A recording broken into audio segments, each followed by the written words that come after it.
I'm Shine, a fourth year fashion design student, and yes, fashion design is equals to stitching. I stitch my own clothes. In fact, this blazer, I stitched it. But, fashion designing is not only about stitching. If there's one thing I'm known for, it's digital design.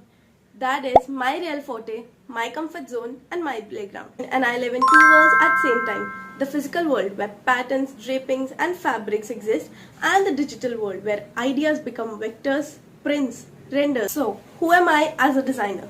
I'm basically a person who cannot sit quietly when an idea hits. Clo 3D, Adobe Illustrator, Procreate. These are basically my love languages. My own brand where I create vector portraits, candles, custom t-shirts, and even put up successful stalls at LPU. So, quick flex.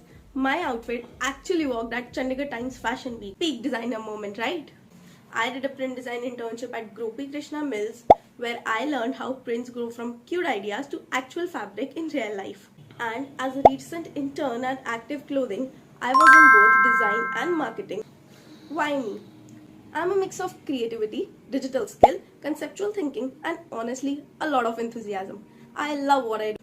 So yes, I'm Shine Arora, fashion design student, digital design lover, and someone who believes fashion isn't worn, it's felt. If you think we can create something together, I'm right here. Thank you.